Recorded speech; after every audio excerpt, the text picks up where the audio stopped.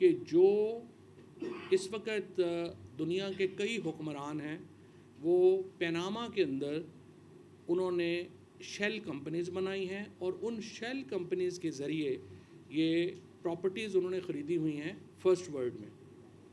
ان میں نواز شریف فیملی کا نام جو ہے وہ سنہرے حروف میں وہاں پہ لکھا گیا تھا اور یہ کہا گیا کہ شریف فیملی بھی ان فیملیز میں دنیا کی ان بدنام فیملیز میں شامل ہے جنہوں نے پیناما کے اندر اپنی جعلی آف شور کمپنیز بنائیں اور ان آف شور کمپنیز کے ذریعے انہوں نے وہاں پر جو پراپرٹیز ہیں وہ وہاں پہ پارک کی ہیں. میں یہاں پہ آپ کو یہ بھی بتا دوں کہ یہ جو ہماری جو پراپرٹیز ایون فیلڈ اپارٹمنٹ کی پراپرٹیز ہیں ان کی قیمت تو اربوں روپیہ ہے ہی, لیکن ایک اور پراپرٹی جس کے اوپر بار بار خود حکومت جو ہے وہ لے کے آئی, جس میں کہا گیا کہ جو ملک ریاض کو بینیفٹ دینے کے لیے پی ٹی آئی حکومت نے ایک سیلڈ جو انویلوپ ہے اس کو اپروو کیا تھا جو کہ کابینہ نے کیا تھا. میں آپ کو صرف یہ اس کا بتا دوں, وہ پراپرٹی جو ملک علی ریاض ملک نے حسن نواز شریف سے خریدی وہ $100 ملین کی تھی. یعنی آپ اندازہ لگا لیں کہ تقریباً 200 ارب روپے کی پراپرٹی حسن نواز شریف نے علی ریاض ملک کو بیچی, جو کہ اس کیس کا حصہ نہیں ہے. اور یہ کیس جو ہمارے سامنے ہے یہ صرف ٹپ آف دا آئس برگ ہے. جو اصل پیسہ شریف کا اور ایون زرداریز کا باہر پڑا ہوا ہے وہ پاکستان کے لوگوں کو اس کی کوئی کچھ پتہ نہیں ہے. یہ پیسہ تو چونکہ ہمیں اس لیے پتہ چل گیا کہ ایک انٹرنیشنل اسکیم میں یہ فیملیز کے نام آ گئے, وہ فیملیز جو ہیں انہوں نے بتا دیا.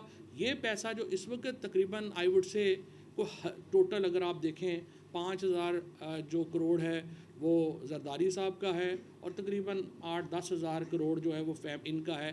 یعنی کو 20-25 ہزار کروڑ روپیہ تو اتنا ہے نا شریف اور زرداری فیملیز کا, جس کا اب ہمیں پتہ ہے. لیکن یہ ٹپ آف دا آئس برگ ہے. ان کے پاس کتنا پیسہ باہر ہے, فرانس میں ان کا کتنا پیسہ ہے, ان کا سوویت یونین میں کتنا, فارمر سوویت یونین روس میں ان کا کتنا پیسہ پڑا ہوا ہے, ان کا چائنا میں کتنا کمپنیز کے ساتھ کتنا پیسہ پڑا ہوا ہے, ان کا ترکی میں کتنا پیسہ پڑا ہوا ہے, ہمیں نہیں پتہ. یہ پیسہ صرف جو ہمیں وہ پتہ ہے جو پیناما پیپرز کے ذریعے ایک انٹرنیشنل اسکیم کے ذریعے ہمارے سامنے آیا. اور ماشاءاللہ ہمارا سسٹم اتنا زبردست ہے کہ اس چھوٹے سے پیسے کو بھی وہ نہیں سنبھال پا رہا, اور اتنی ہم دیکھ رہے ہیں کہ مریم اور خاندان کے اوپر نوازشات کی جو ایک برسات ہے ہمارے سسٹم کی طرف سے جو جاری ہے, اور الٹیمیٹ سفرر پاکستان کے لوگ ہیں. یہ جو سارے لوگ اس وقت پاکستان کی جیلوں میں قید ہیں ان کا کتنا پیسوں کی چوری ہوگی, 50, 100, 200, 300, 500, 1000 کروڑ کی. اس سے زیادہ تو پاکستان کی جیلوں میں بڑے چور نہیں ہیں. اصل چور تو یہ لوگ ہیں جو پاکستان کے اندر جنہوں نے کرپشن کر کے وہ پیسہ باہر لے گئے اور اب ہمارا نظام انہی کو سپورٹ کر رہا ہے. پاکستان کے لوگوں کے لیے صرف ہمارا نظام کا ایک ہی پیغام ہے کہ آپ نے چوری کرنی ہے تو بڑی کریں, چھوٹی کریں گے تو آپ پکڑے جائیں گے, بڑی کریں گے تو کوئی پرابلم نہیں. یہ ہمارا سیدھا یہ جو فیصلے آ رہے ہیں ان سے یہ میسج جو ہے وہ چل رہا ہے. اچھا, اب جب یہ اسکینڈل آیا جو 3 اپریل 2016 کو یہ اسکینڈل آیا, اب ہمارے اسپیکر چل رہے ہیں یا نہیں چل رہے؟ اچھا, اس کے اوپر جو پہلے ریئیکشن 3 ریئیکشنز آئے. پہلا ریئیکشن نواز شریف نے دیا, پھر مریم نواز نے آیا اور پھر حسین نواز کا آیا. ان تینوں نے اس کے اوپر کیا ریئیکشن دیا؟ پہلے نواز شریف کا ریئیکشن دکھا دیجئے جو انہوں نے اسمبلی میں تقریر کی, جو شروع یہاں سے ہوتی تھی کہ الحمدللہ یہ ہیں حضور, یہ ہیں وہ ذرائع, اور یہ ہیں وہ ذرائع اگر چل جائے تو اتنا. اور جدہ کی فیکٹریوں کے حوالے سے تمام رپورٹ اور دستاویز موجود ہیں. حضور یہ ہیں وہ ذرائع اور وسائل جن سے لندن کے فلیٹس خریدے گئے.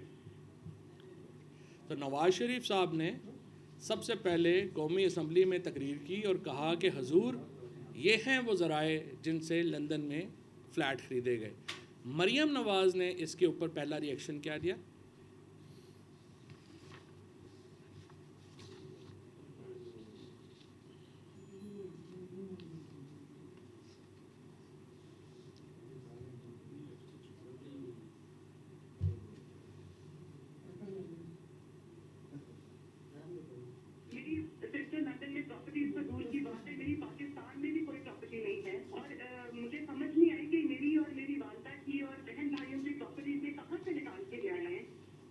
کہاں سے نکال کے لے آئے؟ ہم تو نکال کے نہیں لائے تھے ایکچولی. تو یہ بھلا ہو اگر وہاں پہ بھی ماشاءاللہ کوئی ہمارا پاکستان والا ہوتا تو مینیج ہو گیا ہوتا. وہ جرمن گورا تھا, وہ اس کو پتہ نہیں چلا کہ اس سے میں یہ بھی معاملات جو ہے وہ سیٹل ہو سکتے تھے. ان کو میرا خیال ہے ان کا پتہ کرنے میں دیر ہوگی, ورنہ یا تو وہ مارا جاتا یا وہ بک جاتا. تیسرا تو کام کوئی نہیں تھا. حسین نواز نے کیا کہا؟ نہیں یہ حسن ہے, حسین.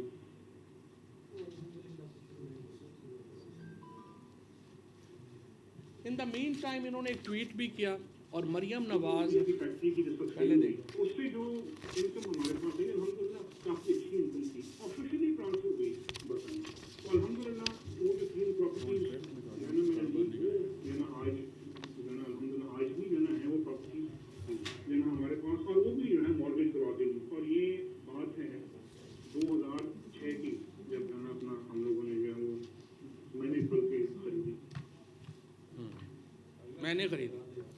اچھا جی, اب کیا ہوا اس کے بعد پھر ایک آفیشیل جو اسٹیٹمنٹ ہے شریف فیملی نے ریلیز کی, اور شریف فیملی نے کہا کہ جی یہ حسین نواز شریف اور حسن نواز شریف ہے been resident of Saudi Arabia and UK respectively.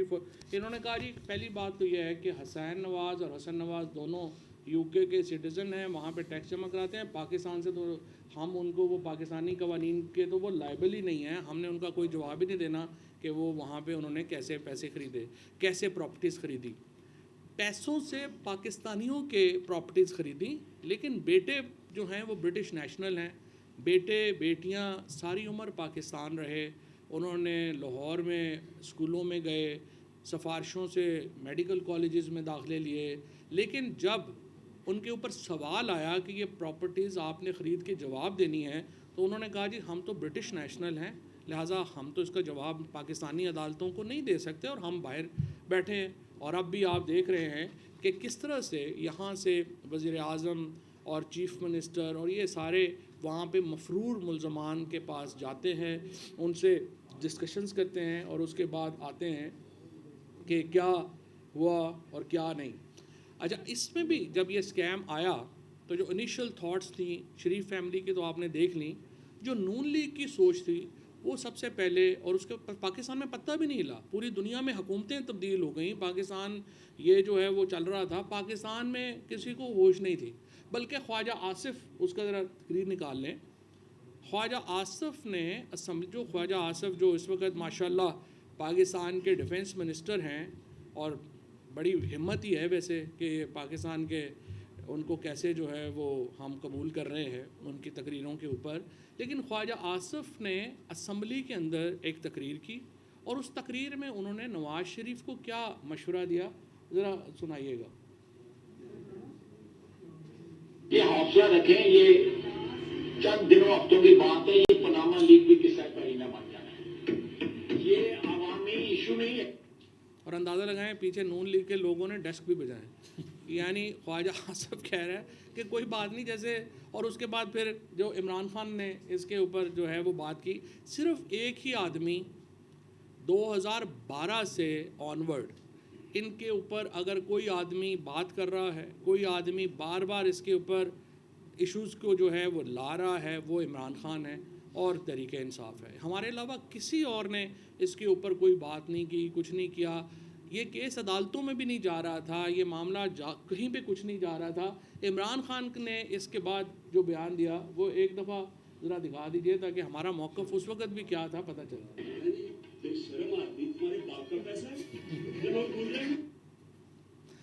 اس سے زیادہ جو بات ہے وہ کیا کہہ سکتے تھے کہ تمہارے باپ کا پیسہ ہے کہ لوگ بھول جائیں گے. خواجہ آصف صاحب نے ویسے اس کو باپ ہی کا پیسہ سمجھا تھا, اور پاکستان کا پیسہ جو ہے وہ اس طرح سے ان لوگوں نے وہاں پہ جو ہے وہ استعمال کیا.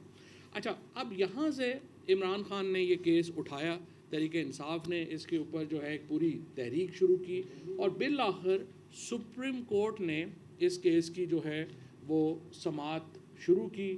اور یہاں پہ ایک تفصیلی جو بات تھی, جو سپریم کورٹ کا فیصلہ تھا وہ یہاں پہ آیا, اس میں سارے جو چیزیں تھیں وہ پیش ہوئیں. پہلے انہوں نے وہاں پہ کہا کہ جی یہ تو ہمارے دادا کی پراپرٹیز تھیں. انہوں نے کہا جی دادا کی پراپرٹیز تھیں تو آپ بتائیے کہ دادا کے پاس کتنے پیسے تھے. اس وقت ڈاکومنٹس نہیں آ سکے. پھر انہوں نے کہا, جو پہلے آپ نے سنا حسین نواز کو, کہ ہم نے یہ وہاں سے دبئی سے, اور نواز شریف نے کہا کہ وہاں سے پیسے ہم نے دیے تھے. وہاں سے پیسے جو ہیں وہ پروو نہیں ہو سکے, کیونکہ وہاں پہ تو پتہ چلا کہ جو فیکٹریز تھیں وہ تو تھی کوئی نہیں, دبئی میں تو کچھ بھی نہیں تھا اور فیکٹری کبھی تھی ہی نہیں. اور اس کے بعد انہوں نے ایک قطری خط کہا کہ $8 ملین ہمیں ایک قطری شہزادے نے دیے تھے, ہماری ان سے بزنس ڈیل تھی اور انہوں نے ہمیں پیسے دیے تھے.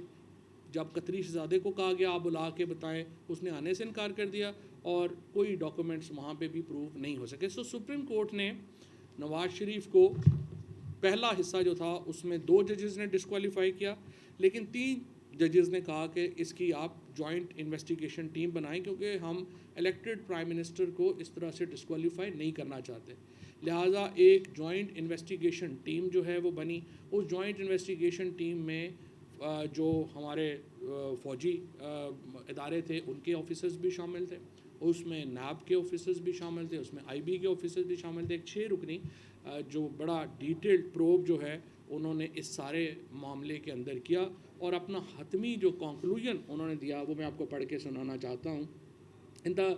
In the final analysis, on the basis of the material before GIT, we conclude that the true owners of the Mayfair apartments at the time of Al Tawfiq litigation in early 99 were members of Sharif family, which included most likely the respondent number 1, who seems to be employing his children, and the 2 BVI entities to conceal his true ultimate beneficial ownership in the Mayfair apartment. ہوا یہ کہ ایک وہاں پہ قرضہ لیا گیا £7 million کا ان اپارٹمنٹس کو گروی رکھ کے, اور وہ پیسہ پھر واپس نہیں کیا گیا. وہاں جیسے پاکستان میں کبھی یہ پیسے واپس نہیں کرتے, انہوں نے وہاں پہ بھی پیسے واپس نہیں کیے. سو بینک جو ہے وہ چلا گیا ان کے خلاف لٹیگیشن میں, اور اس لٹیگیشن میں جو کون جو تھے وہ بینک نے کن کن کو وہاں پہ پارٹی بنایا اس لٹیگیشن میں. میاں محمد شریف, میاں شہباز شریف, میاں عباس شریف, حسین نواز شریف, حمزہ شریف, شمیم اختر اور صبیحہ عباس, اور ان کے درمیان ایک سیٹلمنٹ ہو گئی التوفیق بینک کی اور ان کی, اور انہوں نے پیسے واپس کر دیے. اور یہ پیسے بھی وہ اسحاق ڈار والے ایفیڈیوٹ میں پورے ہیں کہ وہ پیسے جو ہیں وہ کیسے کیے گئے. لہٰذا اس کے اوپر جو تمام انہوں نے کنکلوژن ڈرا کیا وہ یہ کیا کہ یہ جو ہے یہ شریف فیملی اون کر رہی تھی. The available record of the English High Court proceedings also strongly support the conclusion that members of Al Thani family, or indeed any other third party, had no real interest or nexus with the Mayfair apartments. Inter alia, no individual other than the members of Sharif family were represented in the legal proceedings and subsequent negotiations that culminated into the reference settlement agreement. انہوں نے کہا کہ یہ جو کہہ رہے ہیں کہ التھانی والے جو ہیں انہوں نے پیسے دیے تھے, تو اس لٹیگیشن میں ان کا دور دور تک میفیر اپارٹمنٹ سے کوئی تعلق جو ہے وہ نظر نہیں آتا, اور نہ ہی ان کا کوئی جو معاملہ ہے وہ آگے ہے. No actual evidence of the remittance and the payment of the $8 million by the Al Thani family on the instructions of Mian Mohammad Sharif, as claimed and pleaded before the Honorable Court, has been produced by any of the respondents or other individuals interviewed by JIT. یہاں پہ بھی نواز شریف نے, شہباز شریف نے, حسن نواز نے, حسین نواز نے پیش ہو کے صرف کہا کہ جی ہمیں تو کچھ پتہ ہی نہیں ہے, اور ہم برٹش نیشنل ہیں, اور آپ ہم سے یہ سوال جو ہیں وہ نہ کریں. اور یہ جو JIT ہے انہوں نے بہت تھورو جو انویسٹیگیشن ہے اس کے بعد یہ کنکلوڈ کیا کہ اس کے جو اونرز ہیں وہ شریف فیملی ہے, نواز شریف ہیں, اور اس کے جو حسن نواز, حسین نواز اور جو مریم نواز ہیں وہ اس کی بینیفیشل اونر تھیں اور ٹرسٹی تھیں, اور جو پھر انہوں نے آفیشیل وہاں پہ ڈاکومنٹس تھے وہ بھی حاصل کر لیے, وہ بھی انہوں نے جو ہیں وہ پیش کر دیے.